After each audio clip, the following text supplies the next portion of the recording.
Yeah. Well, hello. Hi. Hello and welcome to Media Boys, the number one podcast in your ears right now. I'm Chris Shomili. I'm Nathan Combs. I'm William Doyle, and when you said hello, welcome to Media Boys, the baseline of Sleep Sweats started playing. So it was like, boom, boom, boom, and I was like, what's happening? What is Chris putting in the Seinfeld? He's got his soundboard hooked up, just playing noises. Yeah. We're gonna hear like fart noises and stuff. I gotta get that going. I have a stream board. I should really You get that should. going. We should get some sound effects going. At any moment. I want to hear like a slide whistle at some point. At any moment, My Name is Jeff could play, and that's exciting. Mm-hmm. Yeah. Hey everyone, what's going on? You know, how often do we record this show? I don't know. If I don't look at the calendar and check dates and stuff, we're fine. We're doing fine. We're consistent. Maybe I think this is the longest break in between episodes that we've ever had. Is it really the longest? No, I think there was one time we did like 2 weeks. Well, over the holidays. Yeah. But look, I feel like to justify that, you know, I would say this. Our YouTube channel, which I mentioned at the beginning of every episode, is pretty consistent. I think off almost every day. I think that's all thanks to old Nathan in here. Thank you. No, William's got some uploads too. Some games. I did the Game Pass thing. Yeah. Of course. I mean, of course, not to put you down, Will, but I mean, no, but Nathan, yes, I also agree that Nathan is pumping out these. Well, thank you. Yeah, I have one ready to go actually. So. Nathan, you've got enough content points, almost enough content points to buy the scooter in the Media Boys arcade. The scooter? What color is the scooter? It's purple. Red. Purple? Oh. My favorite color. There we go. I'm excited. Well, there is a red one, but that costs way more points. I don't know if you're going to get there. Yeah, it's got flames on the side. How much more content do I got to upload for that one? Well, you got to upload. You have to do a 3-minute review. 3 minutes? No. Yep. 2 minutes is so easy. I don't have to think about it, right? I can go, it's good. Good. I like it. You know, so much happens in the world between us recording. Like we were going to talk about the Golden Globe nominees when those came out, and then we forgot by the time we recorded the last episode. And I have no idea, like, were announcements made since then that are even worth talking about? Like, I know a few things that come to mind right now. One, Paddington 3 was announced. Obviously, that's coming in the works, folks. Hopefully, they get a good director on that one. So right, because the director, I believe, is working on the next Willy Wonka movie, which is going to be great. Like, that's such a good pick for a Willy Wonka. It? I'm calling it, and it started. I think Taika is still tied to that movie, right? Oh yeah, it's probably going to be good. Yeah. Tyga is going to be in that movie. Yeah, Tyga the rapper. That's an interesting choice. Yeah. Mm-hmm. I believe the new Jordan Peele movie was announced also. Oh, really? It's I believe it stars Kiki Palmer, I think. Okay. That's another key. That's a Kiki. We're talking about a different Kiki today on this episode, but that'll be a little you're later. Right. You know, we don't usually do media news on here, but I do think sometimes it's worth mentioning. I mean, the podcast is called Media Boys, right?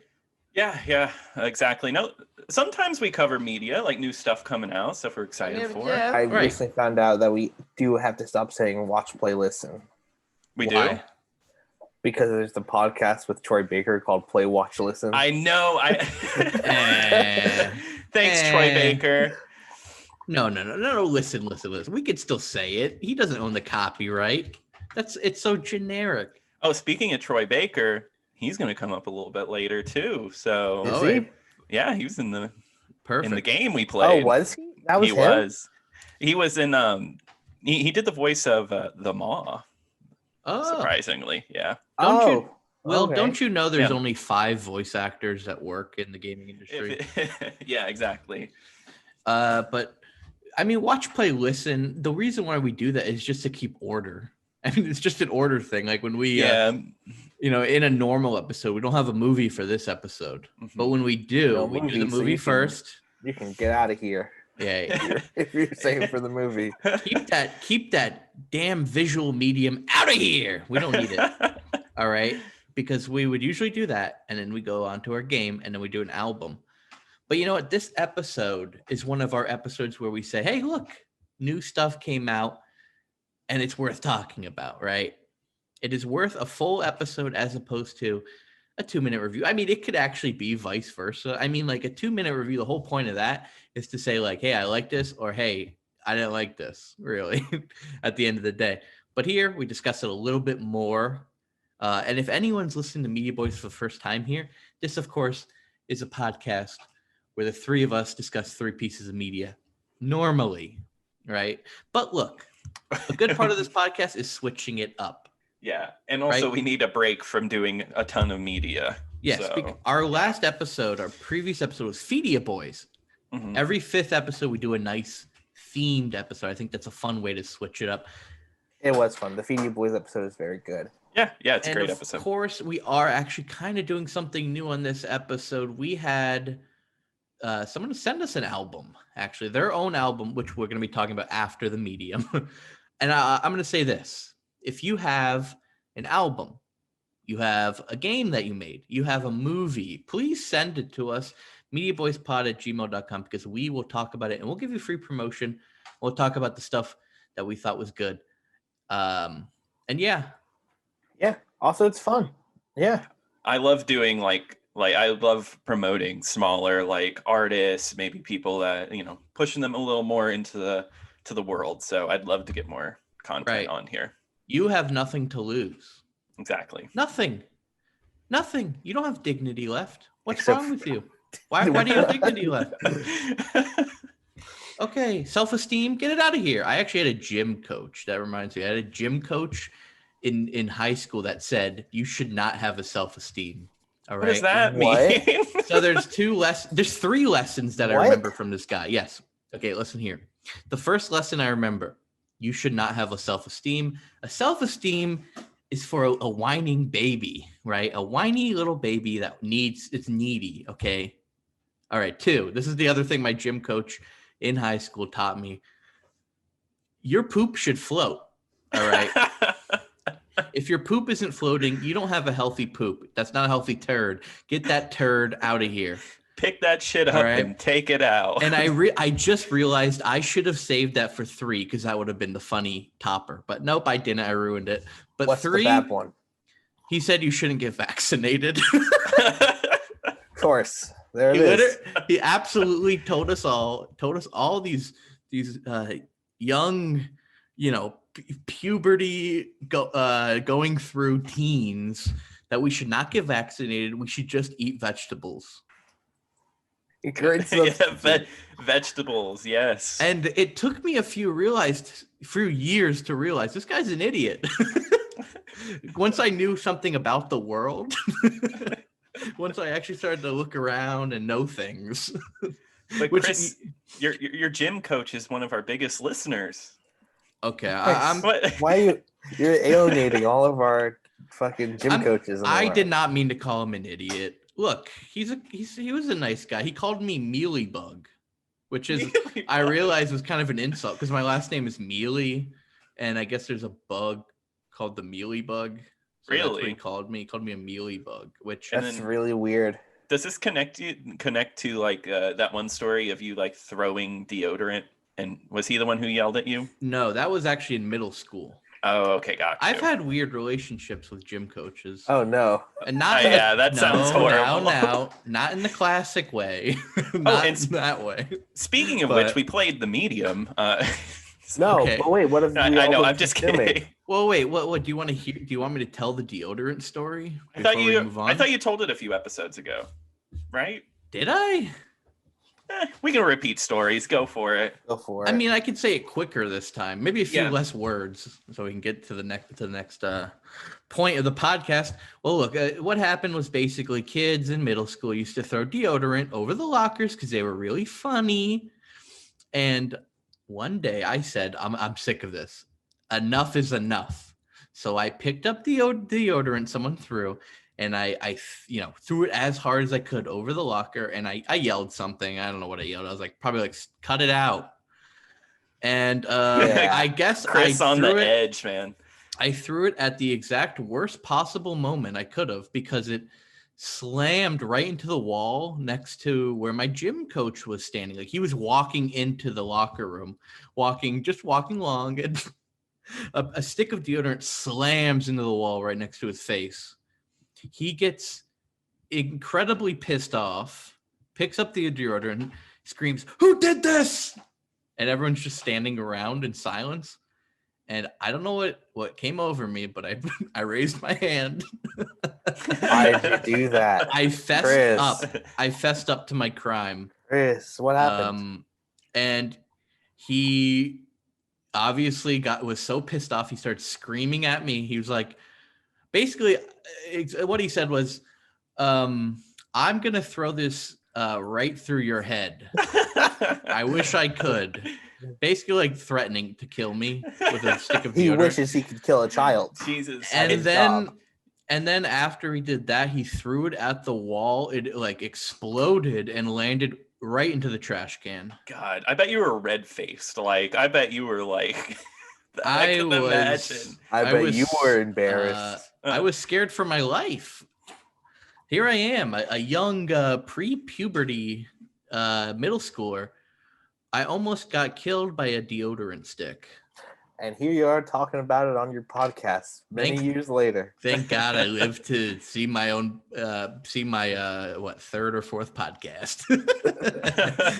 Well, we might as well get to the medium. Or do you guys want to talk about what you've been kind of cover? I want to talk about what I've been consuming. Okay, get to it. I've been playing the Hitman games. They're fun. Wait, which ones? Hitman 3, but you can play Hitman and Hitman 2 on them. On Hitman 3. So you get to play 3 games. So I get to play all 3 of them. And I always thought they were like stealth games. They are not stealth games. Yeah, they're more arcade. They're like an weird, arcade stealth game. Yeah, weird puzzle. I don't know. Very few times in the game I've had to be stealthy.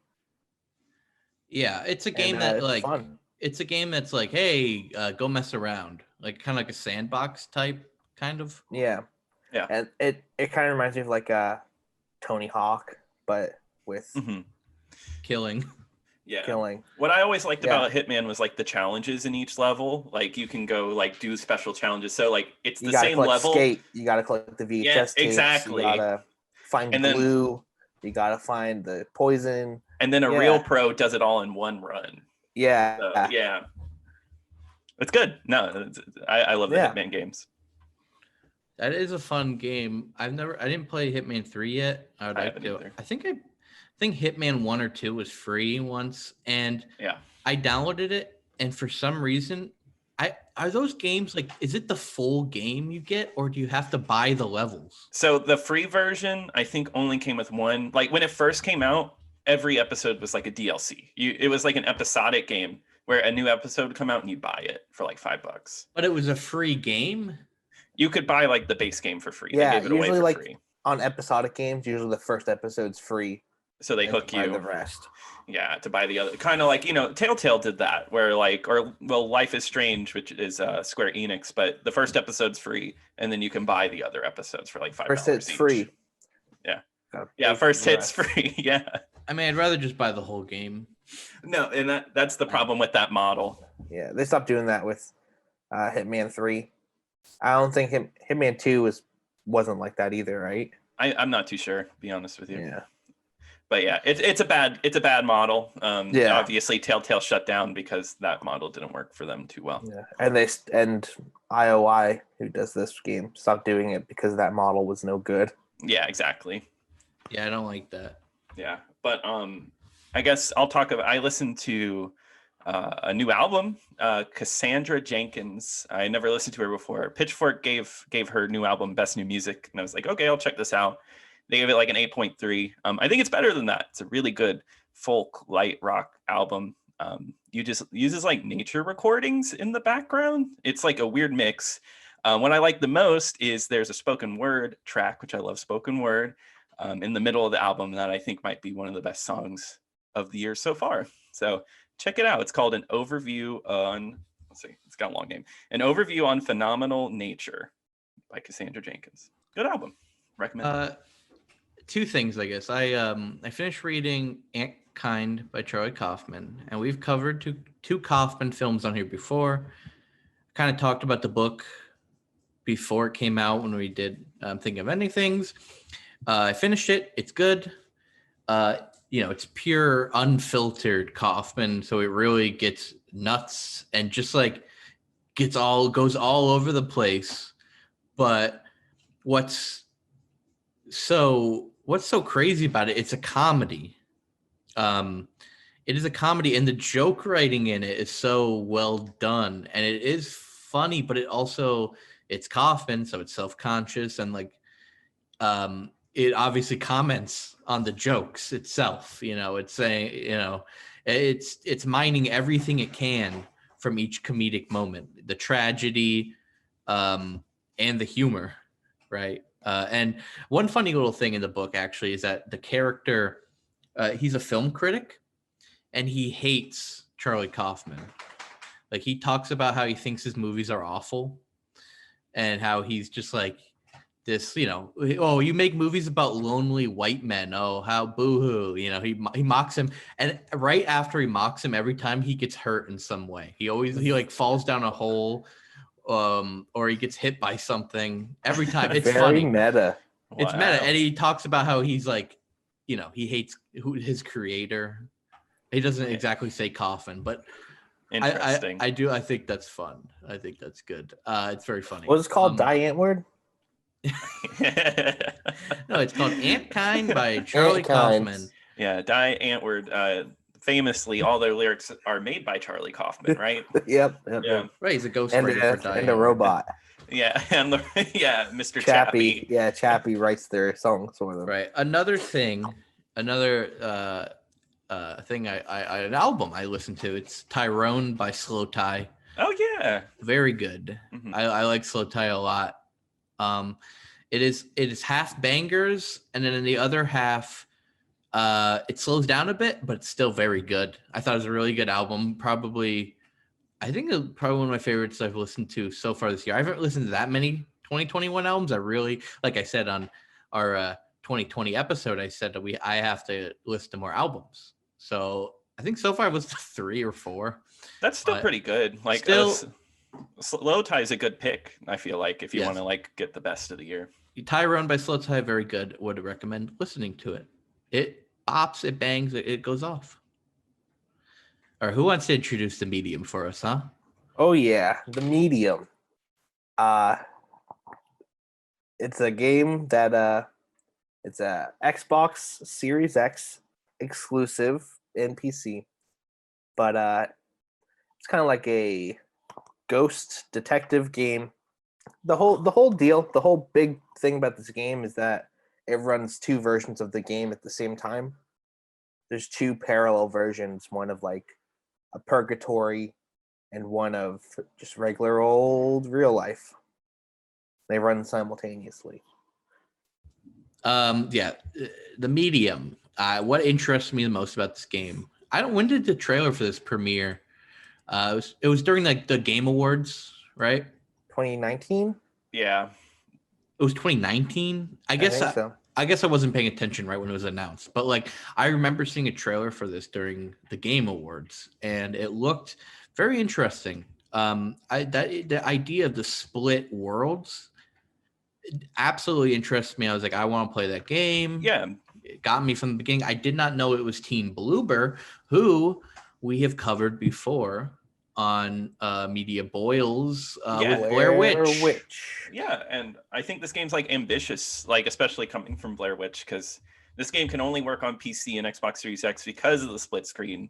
It has to run 2 games at once. That's like the idea, is 2 games are running and you have to play both of them, and that takes a lot of power, and it's interesting. I think that's probably the coolest little bit. I'll say this on the 2 games running at the same time, the 2 worlds. I did have a lot of frame rate drops. Gotcha. Yeah, happened a lot. I was playing on my computer. I don't have a new Xbox, but I was playing on the computer. For the most part, it's a good looking game. I was going to say that it's not a good looking game. Not. I think environments are nice, but character models are garbage. That's what I mean. The environment. So I would describe this game as an atmosphere game. This is a game that I play because I want to feel like I'm in a creepy, spooky atmosphere. I mean, you walk around in an abandoned hotel throughout the game, and that to me is worth the entry fee. $50 is a little bit much, but it's on Game Pass. I would not buy this game. But with Game Pass, it is worth it. Podcast. Oh, Where'd he? Oh, he's walking away now. Okay, Will is walking away. So the gameplay I would describe as I would compare it to maybe the original Resident Evils. Yeah, it feels like well, I honestly I don't know if you've ever played Silent Hill. It reminds me a lot of Silent Hill. Okay. Kind of wandering abandoned places. It's really foggy. Also, what helps it make it like Silent Hill is the music's made by the guy who does the music for Silent Hill, Akira Yamaoka, and I love the soundtrack to this game. I wish it was louder. It's so quiet, but it's really a really brilliant like mood builder. How you gonna say it's not like Silent Hill when Silent Hill does the music? Yeah, exactly. When Silent Hill himself does the music. Pyramid Head comes in and fucking grabs his famous cello. But it's still like the first Resident Evil. It's still got like those little puzzle elements. You're confined to one space for most of the game. Yeah, right. I've never played Silent Hill. I've always wanted to. Great games.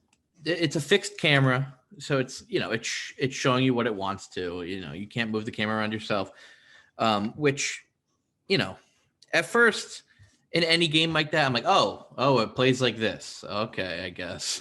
It's stiff, but I grew up playing like point and click games. So a point and click game where you can control the character is how I would describe this. So you get used to it pretty fast. I have good memories with games that have I guess fixed cameras. Like I'm a real big fan of like Devil May Cry and Devil May Cry 3 and 1 and It's very it's kind of like a nostalgic feel. Like Resident Evil. I feel like a lot of games all three of us grew up with had that fixed camera style to it. So yeah, it is definitely nostalgic. A lot of older games did that just probably because of limitations almost too. Yeah. Oh yeah. Because like, back in the day, moving both sticks at once, especially on the PS1, that was being developed, you know what I mean? Like later on down the line, that became the norm. But that's probably also a good way to I guess save on memory by like only rendering stuff that can be seen. Yeah, from one angle. Or like rather than like spinning around. Right? Like if I'm remembering correctly, like a lot of games, like even like I remember in Devil May Cry 3, there's like real or like still static JPEGs. Yeah, like images, just static images. Yeah, I think the PS1 Final Fantasies are good examples of that, where it's like painted almost backgrounds, and then you're a 3D model moving in those backgrounds. Yeah, it's actually kind of beautiful in a way. Like it's kind of nice. Like they can make that look the best that it can. Yeah, yeah. So right off the bat, one thing I noticed in the game is the atmosphere. Of course, there's a dark, rainy look to this game, which I liked. And it's Bloober. And obviously I've said we've already covered Blair Witch before, but one thing I noticed right away is like, this is just like Blair Witch, but not first person. Yeah.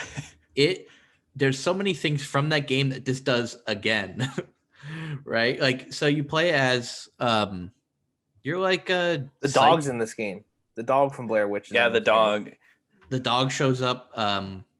You're in the forest for a good chunk of time. Right. It would be funny if this game like reads your memory and it's like, oh, the dog survived in your copy of Blair Witch. Here's the dog. The dog showed up. That'd be pretty good. But you move from the real world to the ghost world. And you speak with ghosties and you get to watch your character talk to ghosts in one world and then talking to absolutely nothing in the other, which is kind of funny. But one thing it does from Blair Witch is the time manipulation. There are some moments where you manipulate time. Just like Blair Witch 2, there's not as many jump scares. No, I think there would be. I thought there was going to be more because there's actually a jump scare like kind of early in the game that got me, but you don't really get that anymore. but like I feel like it does a good job of being scary without jump scares. Yeah, that game.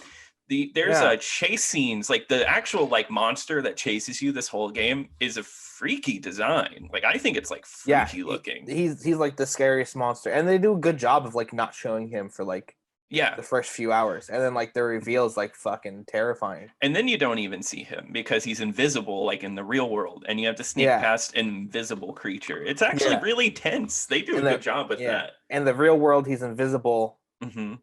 He can't see you, but he can hear you. Yeah, he can hear you. Yeah, that's what it is. So you have to hold your breath. You have to hold your breath in the real world, but in the purgatory world, he's real and he can see you. And then it does like some weird like Crash Bandicoot style boulder chase level. Yes. Right? And these are the scariest parts of the game. I don't know. The first time I played it, because, okay, so think about Crash. You got the boulder. You know you have a good gap between them. You know you're safe, right? But in this game, the monster is on your back. If you stop, you're dead. So it's even scarier because you have to run away. Also, there was a part where like I had to retry the level, like that part a few times because like I didn't take my turn sharp enough. Yeah. To like he caught up to me. I was like, oh shit. Yeah, he is on your back.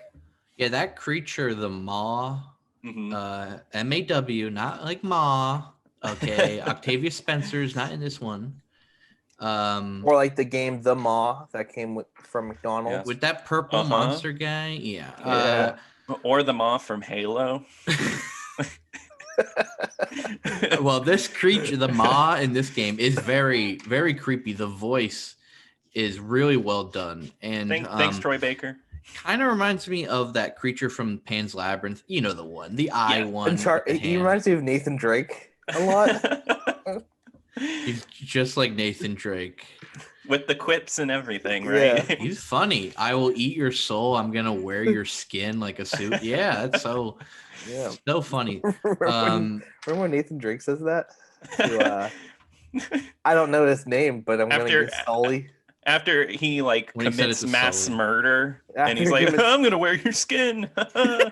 after he's scuba diving and a boat shows up and he's like, I'm gonna murder everyone on this boat for no reason. They haven't Headshots only. Nathan Drake is a murderer, folks. Yeah. Wasn't that funny? Oh, this is a hard one. Oh boy. It reminds me of like fucking Watch Dogs 2, when like you go in and kill everyone, and then he calls it the hack of the century. Hack the planet. Speaking of killing everybody, you don't really, there's no action in this game. There's no like, you don't really fight anything necessarily.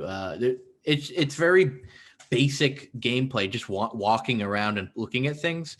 But the hotel that you explore, there was a massacre there, and that to me was the best part of the game. Was you don't really even figure out what happened necessarily, like in detail. You see echoes of what happened. This game never has a clear picture of what's actually going on. This game doesn't really like explaining things, I guess. I like that whole part in the hotel. It kind of feels like a non sequitur, right? It just feels like you're going kind of on a mystery almost. You're exploring some like haunted hotel. Twin Peaks. Kind of feels David Lynch. Okay, well, I wouldn't go that far, but anything weird happens in anything. This is kind of like David Lynch. This is like David Lynch on freaking weed. Like James Bond on acid. My dad was talking about Tenet.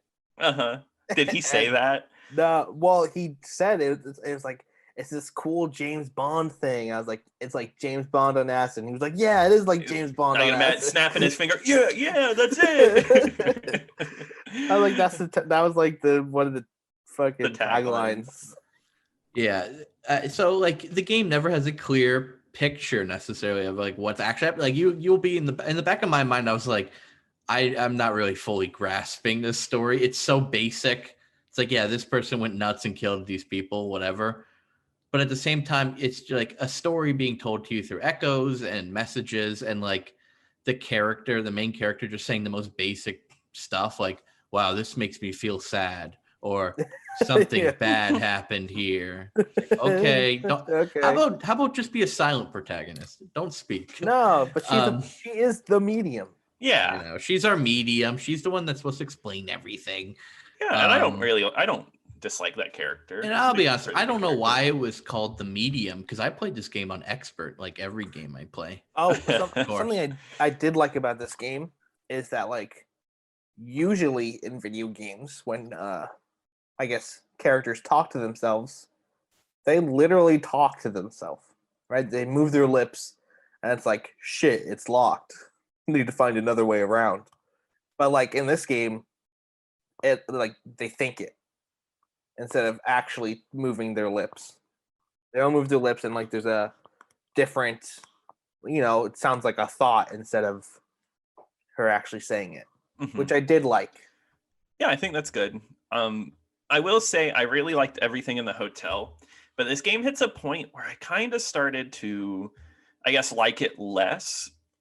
There's a vision where you are somebody else and you're Thomas, and that part felt a little tedious. Yeah. And then you leave the With the hedge hotel. maze. Yeah, with the hedge maze, and like that's the one time the game tries to be like add gameplay, like action, because there's little tentacles and you have to hit your little button at the right time to block the attacks, and you just constantly do it the whole time. It's a little tedious.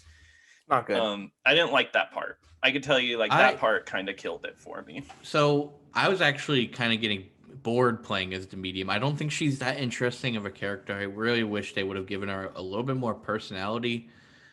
So when you switch to Thomas, I was like, oh, okay, this is something else to do. Thank God. I thought it was switching it interesting. up. Yeah, it's like switching it up. It's like, okay, now we're like in a different game almost. Maybe we could do something else here. It kind of flirts with that idea. I like the story that you kind of unveil. I like the idea of being in someone's mind and like you destroy them from within, kind of. Yeah, you destroy their inner child. Yeah, he like kills the inner child. It's like it's maybe not as deep as it thinks it is being, but conceptually that is something you can do in a game and it'll be Inception. cool. It's Inception, right? He has Inception powers. I thought that was really cool, but I wish that our main character and like Thomas or whatever else is going on did not pair. Like I have no idea why they went in that direction. Like, oh, they're related. I won't spoil anything, but like they're in a way related. I won't say how. Like she, he's a part of her past and stuff. Like why? And like what the very ending, I won't spoil that again. I didn't like because I feel like this premise you could do just like a series of games like this, like adventure games. Like you could do so much more with it. Yeah. So you didn't like the ending either? I did not like the ending. Okay, I thought it was poop. It's the same thing with Blair Witch too, where the very end, the final cutscene was just like, oh, okay. Yeah. Yeah. And Really? I don't know. Did you end up beating it, Will? I didn't beat it. I'm like right there at the end though. Yeah, like you were at the same spot I am. It'll be like it's like 20 minutes after that. Oh really? Yeah. This game, I guess another note, it's short. It takes like 7 hours to beat. It's at least it's that. Could have been shorter if you could run a little faster. Yeah. So yeah, you run very slow and that absolutely pads out the game time. Like you couldn't speed run this game. No one can speed run this game unless you speed run it. Oh. You could speed run this game. Well, the speed run would be what? You skipping all the notes and stuff because everyone moves just as slow as the other person. I wonder if there's any good like glitches. You break through the game or whatever. Glitches. There probably like exploits is. Yeah. with the maw. You can like he like Speed grabs boost. you and like use him as like a weird speed. Yeah, I bet there's something. Yeah, no, somebody. Okay, yeah. I'm interested. Somebody beat this game in 1 hour 36 minutes. That's okay. Really That's insane. fast. Yeah, I want to see that. What's wrong with me? Why did I, you never doubt the speed running Never. Yeah, but I get what you're saying. Like if you're like a normal player and you want to get through this game fast, you're not really going to be doing that. But this is not a game you play for the gameplay necessarily, which is No. weird to say about a video game, but I really like the environment and just like the overall vibe of the game. Yeah, I think it's a good spooky game. Like it's got a great atmosphere going for it. And I think like as a horror game, that's just one of the basic essentials. So it hits that really well. Yeah, There was Team Bloober, very good at that. Same thing with Blair Witch. There's a very scary part where, you know, when you're going through the mirrors in this game, there's a part when I looked into the mirror and there was like some sort of person in the background of the mirror, the reflection. I was like, oh, that's really fucking scary. And then, you know, an hour goes by, nothing came of it. And 2 hours come by, nothing came of it. And the more and more I play, the more I realized that might have been a glitch. That person, because like it like just showed up for like 2 seconds and it was sort of there and then disappeared. I was like, oh wow. Oh wow! Look, I'm looking right here on the Medium news report 1 day ago. Silent Hill could be getting 2 reboots, with one from the Medium dev. Hey, if they make a Silent Hill game, I think they can pull it off really well. I feel like this game kind of was just like show off that they can do 2 games at the same time. Yeah. Do you think like this could be a tech like deal? Like this is kind of a lead up to a Silent Hill reboot. Like they got the musician, they kind of got the atmosphere. Silent Hill's got the same like pickup items puzzle thing. So it's definitely just it's definitely a technical showcase. And I mean the game ends with a message from the team, Bloober team. It says this was our most ambitious game so far. Mm-hmm. You can it asks you to rate the game when it ends. Yeah, they ask you to write a review, and I don't know something about that. I actually did it.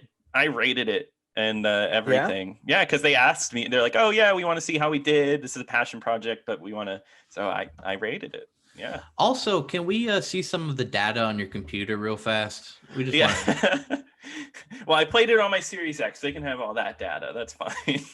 Just for virus purposes. We're not listening to every phone call or reading all your emails. But yeah, I feel like the best parts of the game is when the Maw's there. Yeah, that's when it's really scary. He's scary, and then it does like some weird things where like it shows you his first-person view, but you're controlling you while he's chasing you, and I think that's pretty cool. That's pretty neato. Yeah, that's like interesting because you don't see that perspective a lot. Playing a character from another person's point of view, that's interesting. But also, I mean, the Maw is one creature. I think the other creatures are really well designed too. There's the Child Eater, which just name alone is creepy. He shows up for like what? Like he's 10 seconds. He's in it for a little bit, but he's a big creature. Big creatures are cool. Kind of reminds me of like it's Lovecraftian, because it's a big creature. Any big creature is Lovecraftian. Final thoughts. I think this game is atmospheric, scary. I love it as like a horror game. I do think that the game, for me personally, got a little tedious, but it's only 7 hours, so it's fast. I'd recommend it if you want a good spooky game that you can get through in a couple days. Hey, the medium, more like the tedium. Come on. I'll say this. You want to go? Yeah, I'll go. I feel like it's on Game Pass, and if you have Game Pass, I definitely recommend playing it. Mm-hmm. But if you don't buy it. Don't buy it. No. Well, to be clear, you can only play it on PC and the new Xbox. Yeah.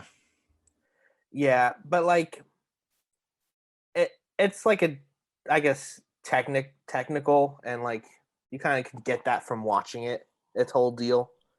True.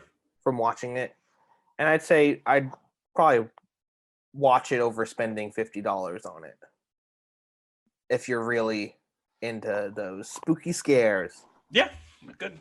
Yeah, I think 2 games that popped in my mind while playing it reminded me of was Little Nightmares and Alan Wake. But I think those 2 games are actually better than this game. It's been a long time since I played Alan Wake, but that game the environment in that game really stuck with me.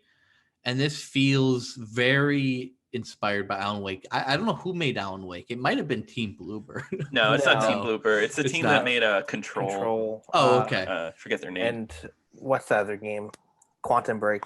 Yeah, Quantum Break, yeah. Gotcha. Well, well, like I've said, this is just a vibe game. I describe it. It's don't play it for the gameplay. Don't go into it expecting really anything too exciting. And it's probably bad to say about a game, but I'd still recommend checking it out. If you have Game Pass, don't spend money on this game.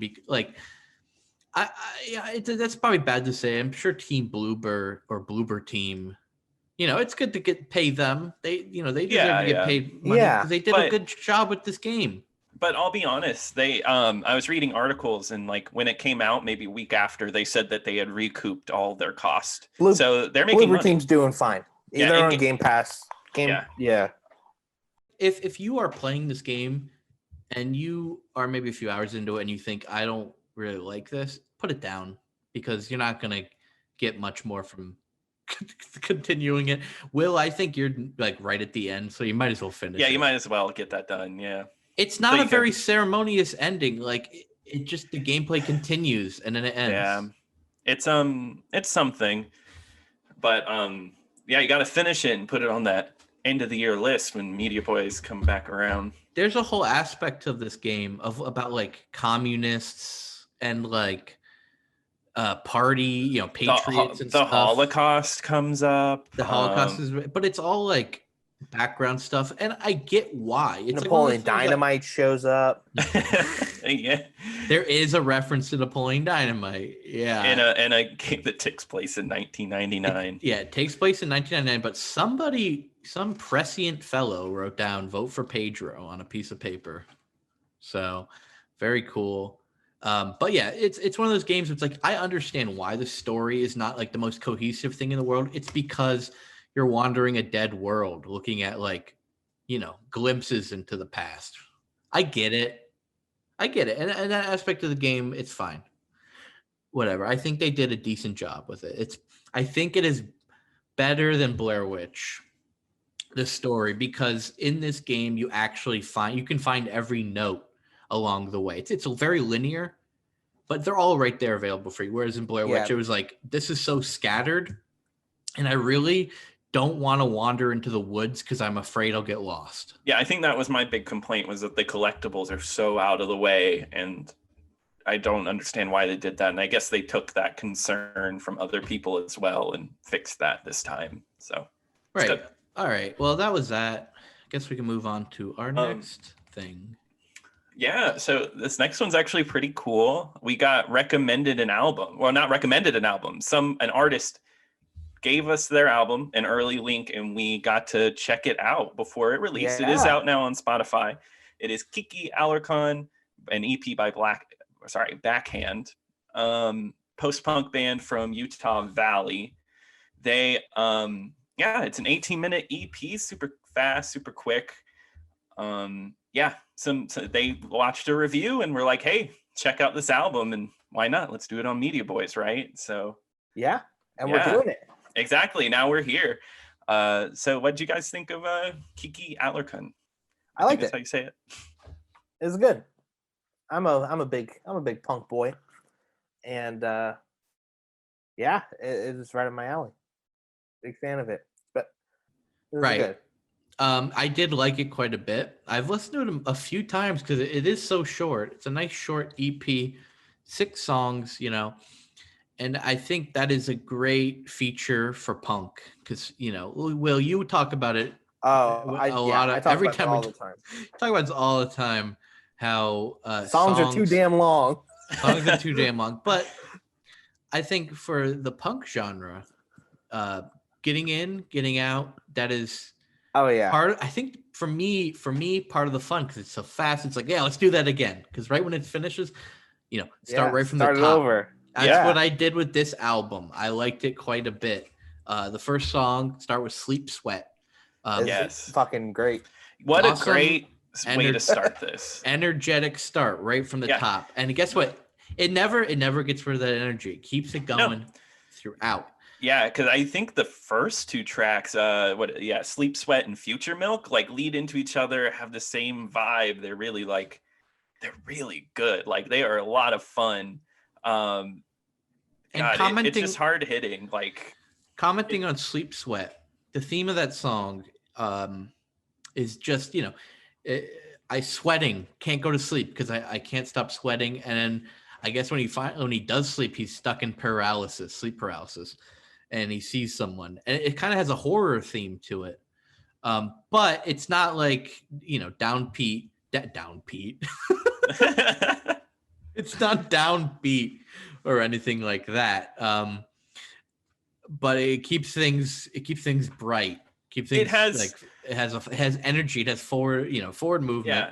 It has that really good like post-punk vibe of just like these harsh critical lyrics, but it's like a lot of fun to listen to, like as far as like guitars go and like the drums. It's very, very catchy. It's easy to re-listen to, but the lyrics are very in your face, kind of talking about just like dark stuff.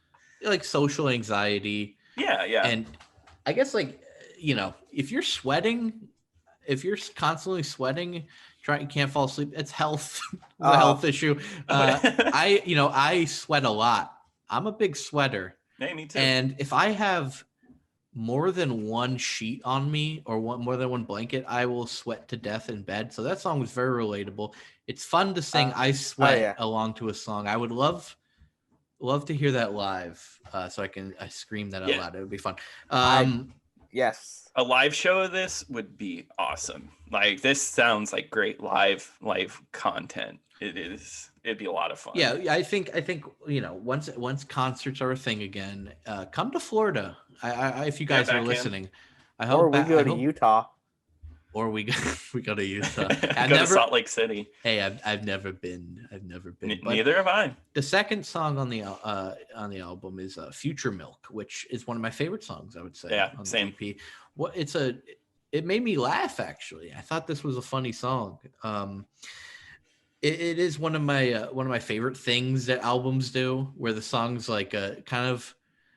It almost feels like a glimpse. It's called Future Milk, so it's like a glimpse into the future. Mm-hmm. Sorry, my dog just made a really weird sound, and I looked over, and it's scared. What do you do? What are you doing? Okay, but it's like a glimpse of the future, and it's like the lyrics are kind of like non sequiturs, like kind of like funny non sequiturs. Yeah. Like come to the future and have a glass of milk, or JFK on an LMNOP, QRX on an ATV. Yeah, when I heard that for the first time, I was laughing. That is great. I loved it. Yeah, I like that a lot. So yeah, Future Milk, one of my favorite songs on the album. Yeah, the lead singer, I love the lead singer very much. Just God, it's like a deadpan delivery. It's very like love it. It kind of reminds me of something like maybe less of how it sings, but like how it sounds. That song reminds me of like I guess Devo. In a way. Okay. Right. Yeah, kind of. Yeah. Yeah, definitely. Lyrically, yeah, absolutely. Yeah. But another one I would say, this whole thing reminds me of, and this is a big compliment, I would say, is Parquet Courts, because I really like Parquet Courts a lot. Mm-hmm. And any music that sounds like Parquet Courts, I'm like, this is good. I think there are moments on this album where they kind of switch it up, right? Like it changes rhythm, right? It slightly changes. And usually that's in like the last 30 seconds or the last minute of the song. It does that quite a few times. I would like to hear them like almost change genres almost like in a song, because I think they got that, right? They got it, mm-hmm. Right? I think they could definitely pull it off. And I think for future releases from Backhan, I would love to hear that, like a weird switch up. Because I do love when a band is like confident enough that they say, yeah, we could pull this off. And then they do. And I think that takes them to another level. Yeah, I think they got the power to do that. I like when that happens. Yeah. Absolutely. Another thing where you could see the horror influence would be The Shape, which is sort of like it's a Halloween, Michael Myers Halloween inspired lyrics about run, hide, jump, slide. And once again, it's upbeat kind of. It's catchy. It's not like doesn't sound like a horror song. Yeah.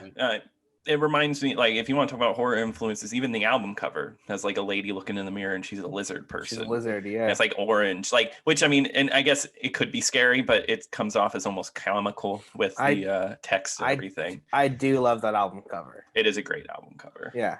Going back to a classic here, where it's like horror themed, but it doesn't sound. It's not like something you'd listen to and be creeped out. Would be like Psycho Killer by Talking Heads. Just that's another thing that in music, in the music world, that's always fun.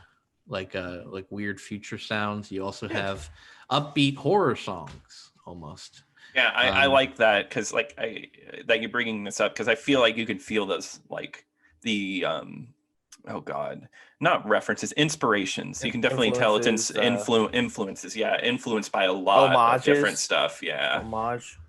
Yeah, there's a lot going on. You can hear a lot of different sounds. And for a first EP to be able to establish that is a very strong thing. Like that is a very good thing that you could listen to. As you could be like, yeah, I hear all the influences, and they pull it off too. That's always exciting, and it makes me way more interested in future releases. I think this band really has something going. I'm excited to see what they do, like on like maybe a full length LP or something. Like their first release, I feel like they really could do something good. So I'm excited to see how they grow. Me too. Yeah, a good band. Mm-hmm. Right, you have a good sound, catchy, it grabs you. I guess this is our final thoughts. But don't be afraid to go in a weird direction. I would say that. I think it would be cool. I think we should give credit where credit's due. I'm looking at your Bandcamp right now. I'm just saying this like they're listening. The music is written. I would listen, right? Yeah. If you're listening, I wouldn't be listening to it later. Credit where credit's due. Music written by Jake Owens, Ben Owens, Mitch Owens, and Matt Timmons. It's Timmons, yeah. I'm assuming you're all brothers, the Owens brothers. The Owens family. How funny would it be? Unrelated. That would be fantastic. That would be really great. And they just all met each other and were like, oh yeah, we like the same type of music. Let's make something. That's like my dad. My dad was like, Chris, because I'm named after my dad. We have the same name. He's like, what if we made a chrismealy.com and we tried to get all the Chris Mealys together? That would be fun. Like a little social lab for all the Chris Mealys. There's a documentary about that. All Chris Mealys coming together? No, I forget the guy's name, but he found like a bunch of people online with the same name, and they all got together and had dinner together and just talked to each other. That's fun. Yeah, I'll show you guys. It's a good documentary. Yeah, is it Dinner with Andres? No, but that's pretty good. That's what you should do for the Chris Mealy version. Yeah, I should. Well, you can find Backhand on Bandcamp, Spotify. Yeah. We'll put a link to it in the description. I'm assuming there's more we're not thinking about. Hey, Backhand, email us, mediaboyspod@gmail.com. Give us maybe some more information we could share on the next episode. Yeah, we'd love to promote your stuff. You guys absolutely. Are great. And hey, look, let's say you have a band, right? Let's just assume you have a band, or you have a movie, or you have a game. Please send it to us. Absolutely send it to us. Even if we don't do like an episode on it, we will still talk about it. Yeah, we will promote. We will consume. I would love to do it because, growing up, my brother had a band. He's had multiple bands. He's made a lot of music. I've made my own stuff. I've seen other people that I know from, growing up. They've made their own stuff. It's great to be around creators or to have communication with artists, people that make stuff, right? Yeah, fun world. It's fun. It's fun to, just watch something that's, not really big. I don't know. I don't know. You know what I'm trying to say. No, something from a smaller creator that doesn't have as much power. Let's say we do it. Let's say we did an episode on like Ant-Man 5, and it's like we're talking about Ant-Man 5. and I'm Right? There's saying, like no Ant-Man passion in Ant-Man 5. Who gives a Right? goddamn Well, shit about Ant-Man 5? That's a deal about MCU. Right? Like, and we get in that later. There's no passion in that. I don't care about Ant-Man 5. I want But there's Kiki passion. Alarcon EP2. 5. Kiki Alarcon 5 coming at you. Well, you know, that's that album was very inspired by Ant-Man 5. So maybe we're going to talk shit about Ant-Man 5. We're alienating all of our listeners. We're alienating the Ant-Man hive. And I don't think we should do that. The hive heads. What if someone made a Ant-Man fan film? I'm a hive head. Because you like my music. Actually, this reminds me. Yeah. This reminds me of the college movie. Was it Campus Movie Festival? Yeah. Remember that? Milk and Minestrone, baby. We did make a movie, but when I was waiting to turn in Milk and Minestrone or like sign up for it or something. This guy walked up to me. He's like, "Hey, what is everyone waiting in line for?" And I was like, "Oh, this, yeah. It's a Campus Movie Fest. People made movies over the weekend, and they're just like getting equipment, I guess." I was waiting for equipment. He's like, "Oh, that's so cool! Look at this video I made. Look, I'm dressed up as Spider-Man, and we got the Hulk, and look, we're fighting." And it was just him and a few other guys dressed up as superheroes with awful effects, and they were just like fighting. That's fun. But you know what? That's good. No, it's creative. It's passionate. There's definitely something interesting about that. Right? It reminded me a little bit of like Spider-Man Elsa kids videos. Yeah, but, But the thing is like these people make this, and he's not embarrassed about it. I feel like if I made something about that, I'd be kind of embarrassed. But he's out here just showing some dude in line. That means he's passionate about this project he made. He's hyping up his trash. That's what I do that. Look, we hype up our fucking Basshat reviews. I hype up all my music. But the thing is, I'm not that confident. I'm not going to walk up to someone and be like, "Hey, look at this podcast I made," or something, Yeah. It's because of your stupid self-esteem, you little pussy. Yeah. Remove your self-esteem. Self-esteem, you'd be able Just get rid of it. Get rid of that self-esteem and promote your garbage. No, I'm the same way. It's hard for me to go up to someone and show them like my art. But like once you take that step, it feels good whenever you show it to somebody and they're like, "Oh, I like this," So right. We would like to be that, right? Well, yeah. Mm-hmm. Look, well, folks, check out Basshat reviews on YouTube. Email us, Media Boys. A few years ago. Email us, mediaboyspodcast. Wait. Email us, mediaboyspod@gmail.com. We also have a Twitter. I think it's @mediaboys_pod, right? Yep. @mediaboys_pod. Tweet us. Go follow us on there. Why not? Go ahead. Mm-hmm. We all have Letterboxd still. You can just look up our names on there. We also have a YouTube channel, Media Boys Podcast YouTube channel. We also backlogged. Oh, there's also Rate Your Music. Oh yeah, and also you can follow me on Twitter. YouTube.com and search up Indiana Jones best scene. Yeah, Will has Will has something fun for you there. Got a nice little video. You can also follow me on Twitter, dogman.com. Okay, look, that's the end of the episode. Thanks for listening, folks. Once again, send us your stuff. Backhand, keep it up. We love hearing this good music. We'll talk to you later. Yeah. Bye, guys. Bye. See you later. All right. Bye-bye.